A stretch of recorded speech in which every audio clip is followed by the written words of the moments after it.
Bonjour. Le sujet que je vais aborder maintenant, c'est le sujet de l'utilisation de l'application hors ligne, donc dans des situations où on n'a pas accès à un réseau Internet. L'application est conçue pour travailler sans accès réseau, donc, mais il y a certaines étapes à prévoir avant de commencer. Donc, premièrement, ce qu'il faut savoir, c'est que les données des cartes proviennent du web et il faut télécharger des zones dites offline avant de partir. Il y a deux façons de le faire. Euh, Premièrement, on peut zoomer sur la carte ici, donc avec le viewport de droite, et le petit bouton en haut à droite avec la flèche va nous permettre de dire, parfait, je veux télécharger une zone en question. Lorsqu'on appuie sur le bouton, on a le choix de ce qu'on veut télécharger. Euh, Dans le fond, ce sont les layers qui sont optionnels. La carte de base va toujours être téléchargée. On ne peut pas ne pas télécharger la carte de base, mais on pourrait télécharger le relief et les données satellites en même temps. Donc, tout ce que j'ai à faire, c'est dire, bon, ben, pour une zone donnée sur la carte, on zoome, on panne, on appuie sur Download, on choisit ce qu'on veut télécharger et on appuie sur Download. À cette étape-ci, ce qui va se passer, c'est que la carte de base va être téléchargée pour cette zone-là. Et ensuite, il y aura deux autres opérations puisqu'on a choisi deux autres couches à télécharger. Donc, le relief et les images satellites. Une fois que l'opération est terminée, on voit le compte des tuiles qui sont téléchargées, l'espace requise. On a une confirmation que tout a bien fonctionné. Et on a aussi une zone en vert qui est affichée.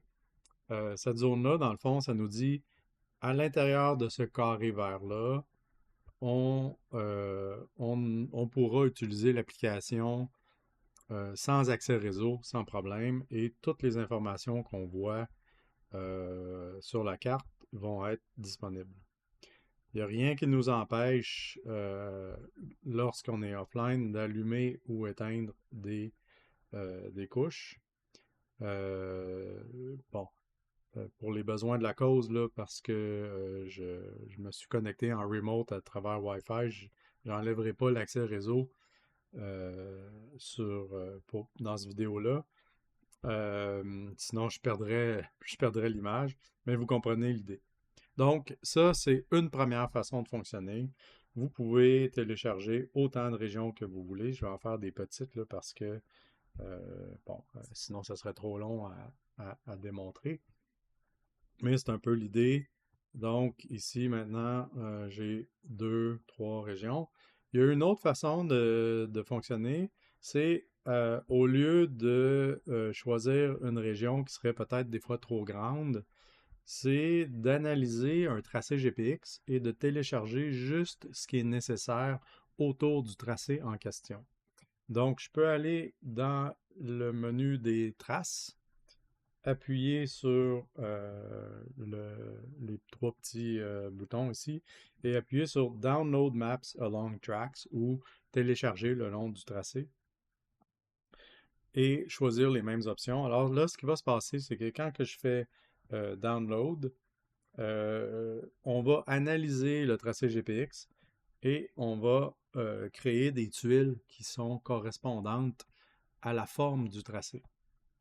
Donc, ça va prendre un petit peu de temps. Je vais appuyer sur pause pour le moment pour vous montrer un peu le résultat à la fin.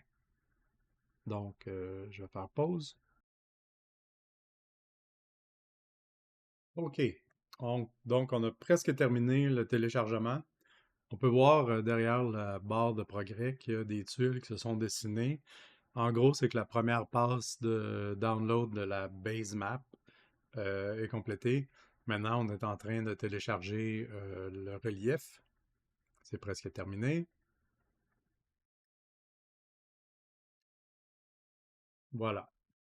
Donc, à partir de cette étape-ci, on peut voir que la forme des tuiles qui a été téléchargée, ben, elle correspond au tracé GPX qu'on avait. Donc, c'est une façon aussi dans le fond, de télécharger l'information dont on a besoin sans avoir à télécharger de trop grandes zones parce que ça peut prendre un peu de temps, ça prend de la mémoire, etc. Ce qu'on peut faire aussi, évidemment, c'est que le carré vert peut être gênant au niveau de la vue, donc on n'a qu'à cliquer dessus et puis on appuie sur Hide Downloaded Region ou masquer les régions téléchargées. Et puis euh, ce carré vert-là va disparaître.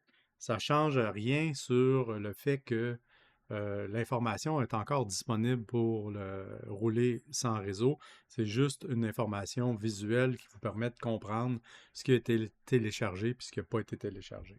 Si on veut revoir ces zones-là, on appuie sur le menu Préférences, qui fera l'objet d'une autre vidéo plus en détail, là, mais en gros, c'est que si on descend à la section offline, on voit ici le Show Downloaded Region. Ce toggle-là va vous permettre d'afficher ou d'éteindre euh, les zones téléchargées. Si on zoome sur une, on voit aussi la liste des layers qui a été choisie lorsqu'on a fait le téléchargement. Et puis, ça nous donne aussi une idée de l'espace mémoire requis pour une zone donnée.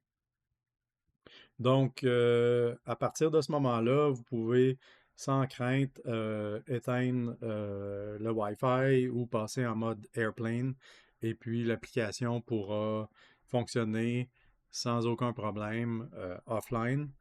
Euh, Évidemment, en dehors des zones, il risque de vous manquer de l'information.